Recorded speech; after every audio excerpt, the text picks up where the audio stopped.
warahmatullahi wabarakatuh.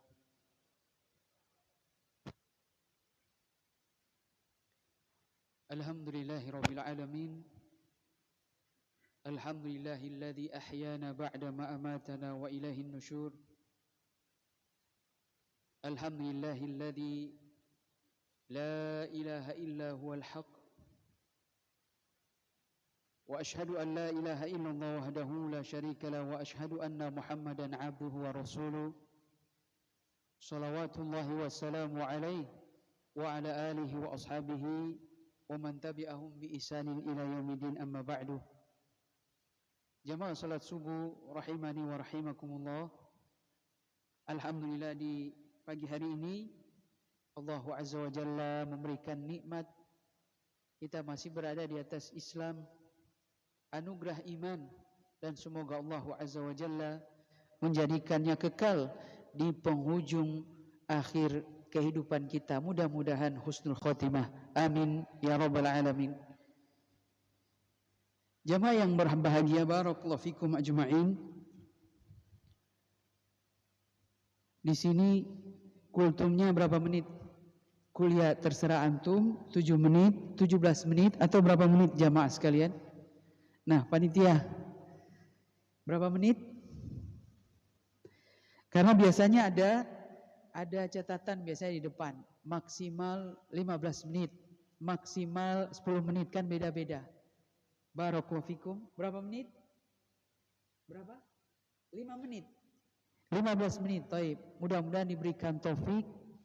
Jamaah sekalian, semoga Allah Azza wa Jalla memberikan hidayah, taufik kita bisa beramal soleh. Pada kesempatan pagi hari ini, saya menukil dan terinspirasi dari Imam dan Khatib Masjid Nabawi pada pekan lalu dalam khutbah Jumat beliau. Beliau mengingatkan ada beberapa poin yang saya catat. Yang pertama, jamaah sekalian, Ramadan itu dhaifun karim, tamu yang mulia. Namanya tamu, dia tidak akan berlama-lama. Allah Azza wa Jalla menyebutkan ayyaman ma'dudat, hari-hari berbilang, hari-hari yang sebentar saja. Kehadirannya adalah anugerah besar, tapi dia juga akan berlalu begitu saja, akan cepat. Maka beruntunglah mereka yang menyambut tamu itu dengan sebaik-baiknya. Dia mempersiapkan dengan baik, melayani dengan baik. Dan ketika tamu itu pergi, maka dia merasa puas, dia merasa bahagia. Alhamdulillah, dia telah memberikan pelayanan terbaik. Begitu juga di bulan Ramadan. Sebentar lagi dia akan berlalu tak terasa. Maka gunakan kesempatan ini untuk berbenah di dalam rumah, di dalam hati kita, apa yang perlu dipersiapkan, amal-amal soleh. Mudah-mudahan mendapatkan ganjaran terbaik dari Allah Subhanahu wa ta'ala. Poin yang kedua, makna sejati disebutkan di 3 hadis, lafadznya hampir sama. Padahal Nabi SAW diberikan jawami'ul kalim, kata yang ringkas, padat maknanya. Dan beliau diberikan perbendaharaan bahasa Arab yang sangat luas. Di dalam catatan sejarah, setiap Nabi berdakwah kepada kaumnya, kaum bangsa Arab, beliau menggunakan lahjah. Lahjah penduduk suku setempat, masih dalam berbahasa Arab, tapi kan lahjahnya bisa berbeda-beda. Datang ke ini Jawanya Jawa Ngapak, datang ke Jawa Timur, Jawanya Jawa Timur, datang ke Jogja, Jawa Jogja, dan lain sebagainya. Tapi intinya bahasa Jawa, intinya bahasa Arab. Nabi SAW diberikan keistimewaan tersebut. Tetapi ketika berbicara tentang imanan wahtisaban, lafadznya sama. Man shoma ramadhana imanan wahtisaban ghufira lahu ma taqaddama min dzambi, tentang puasa. Man qama ramadhan imanan wahtisaban ghufira lahu ma taqaddama min dzambi, tentang qiyam Ramadan. Man qama lailatal qadri imanan wa ihtisaban ghufira lahu ma taqaddama min dhanbi. Tentang mencari malam Lailatul Qadar dan menghidupkannya dengan penuh keimanan, mengharapkan pahala Allah Azza wa Jalla, diampuni dosa-dosa yang telah lalu. Apa Nabi kekurangan kosakata bahasa Arab sehingga lafadznya mirip, tinggal berbeda subjek yang sedang dibicarakan, tentang puasakah, tentang qiyam Ramadan, atau tentang mencari malam Lailatul Qadar. Maka makna sejati dengan keimanan dan mengharapkan pahala betul-betul karena Allah Azza wa Jalla, betul-betul karena dia mencari pahala, menghitung-hitungnya ini adalah dari Allah Azza wa Jalla, bukan karena sekedar hanya ikut orang, bukan hanya sekedar ini dan itu, tetapi murni karena Allah Azza wa Jalla. Maka semakin tinggi keimanannya, walihtisab, dan semakin tinggi berharapnya pahala Allah Subhanahu wa taala, maka Allah sangat luas anugerah, sangat luas rahmatnya, sangat luas ampunannya. Barakallahu fikum ajma'in. Yang ketiga, jamaah rahimakumullah, barakallahu fikum. Poin yang ketiga, kita tahu puasa itu bukan sekedar lapar, menahan lapar dan dahaga. Kam min sha'imin hadduhu min siyamihi al-ju' wal atash. Dari Nabi SAW, betapa banyak yang puasa hanya mendapatkan rasa lapar, hanya mendapatkan rasa dahaga.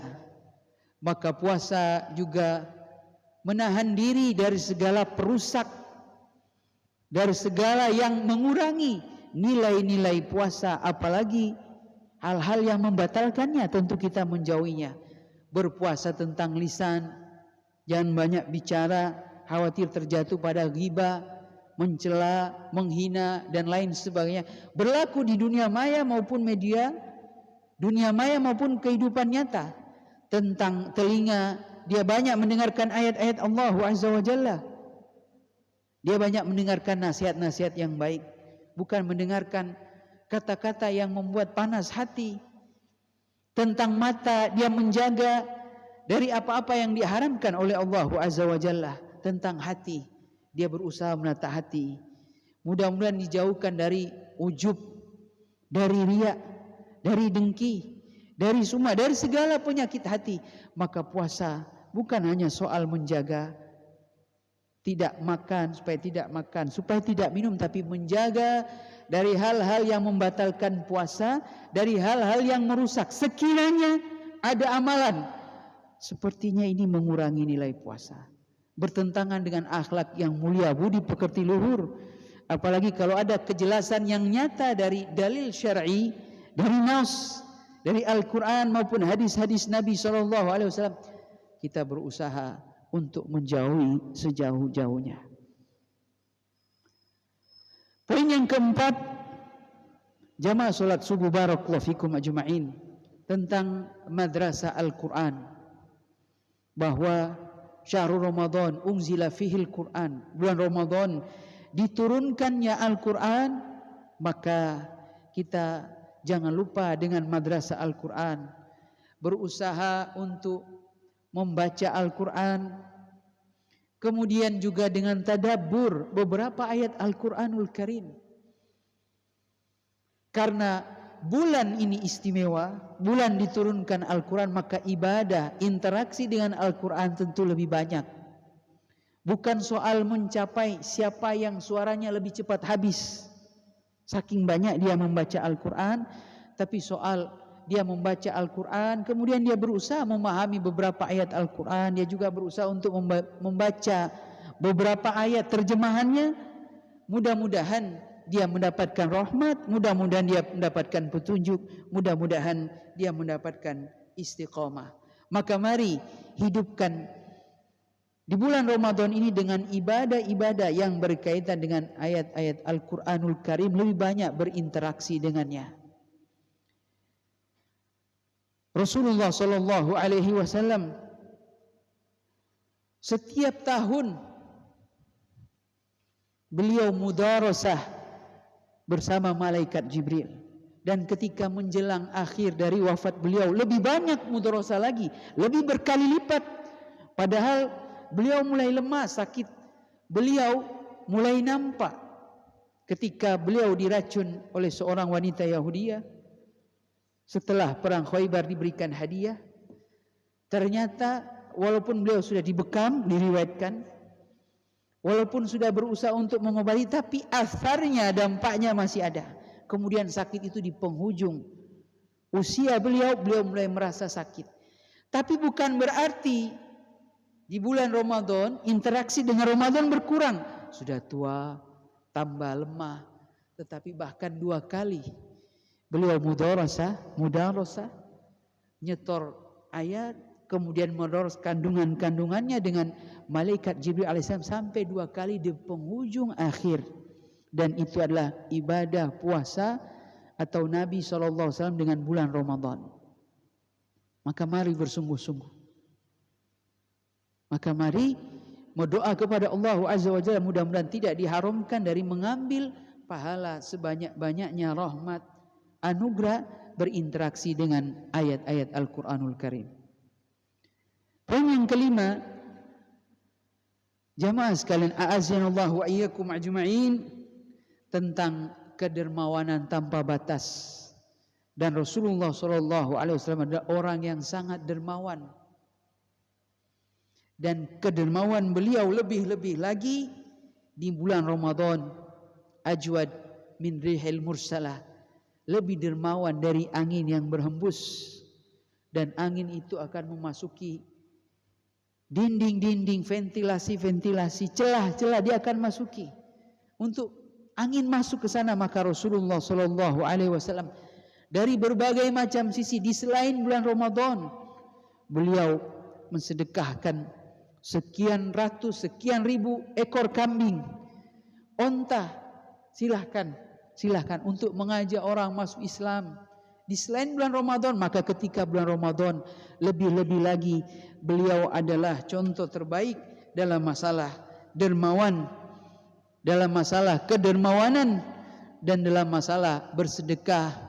Oleh karena itu, di antara amalan yang mulia di bulan Ramadan adalah bersedekah, dan lebih khusus lagi mendapatkan tempat di dalam syariat Islam, memberikan iftar, memberikan berbuka, memberikan apa? Buka puasa. Pahala orang yang berpuasa, orang yang bersedekah tadi akan ikut mendapatkan pahala tanpa mengurangi pahala orang yang berpuasa. Dan Allah sangat luas anugerah dan rahmatnya. Jamaah rahimakumullah, barakallahu fikum. Poin yang keenam, kita mencukupkan dengan 7 poin saja. Poin yang keenam, muhasabah. Peringatan bagi orang-orang yang masih hidup, bahwa tahun lalu boleh jadi tetangga-tetangga kita masih sama-sama sahur bareng, ada anggota keluarga masih sama-sama berbuka puasa bareng, masih sama-sama tarawih bareng. Tapi tahun ini ada satu yang sudah mulai menghilang. Ibu A sudah tidak ada, Bapak X sudah tidak kelihatan lagi karena sudah tidak berada di dunia ini. Muhasabah, sehingga ungkapan boleh jadi ini adalah Ramadan terakhir kita, sehingga kita bersungguh-sungguh menyiapkan dengan baik, berusaha memperoleh keutamaan-keutamaan yang Allah Azza wa Jalla sediakan di bulan Ramadan yang tidak didapat di selain bulan Ramadan. Maka jangan sampai kita terlewat dari keutamaannya. Kita berikhtiar, berusaha, kita berdoa agar diberikan taufik, dan kita berdoa agar diterima amalan ibadah puasa kita. Amin ya rabbal alamin. Poin yang terakhir, jamaah rahimakumullah, semoga Allah Subhanahu wa taala memberikan hidayah, petunjuk, memberikan taufiknya supaya kita bisa menyempurnakan amal ibadah puasa kita, menyempurnakan amal qiyamul lail kita, menyempurnakan amal sedekah-sedekah kita. Allah, mari luruskan niat, bersihkan hati. Kalau bisa tidak bersengketa dengan sesama, maka jangan bersengketa. Jangan suka cari gara-gara di bulan Ramadan. Dia berusaha tidak menodai, tidak mengurangi nilai value dari segala apa yang Allah Azza wa Jalla persiapkan di bulan Ramadan, agar fisiknya bisa beribadah maksimal, agar hatinya dengan lapang menyambut seruan Allah Azza wa Jalla dengan penuh keimanan, mengharapkan pahala Allah Azza wa Jalla, dan menjadikan kita mudah-mudahan istiqomah, mudah-mudahan memberikan athar, mudah-mudahan menjadikan insan yang lebih bertakwa. La'allakum tattaqun, semoga kalian menjadi orang-orang yang bertakwa. Di dalam surah Al-Baqarah ayat 183 secara nas, secara tegas ditegaskan puasa panggilan seruan keimanan pada orang-orang beriman. Bahwa ada contoh dari kaum-kaum soleh terdahulu bahwa mereka juga berpuasa, maka berpuasalah engkau sebagaimana telah berpuasa orang-orang yang telah lalu.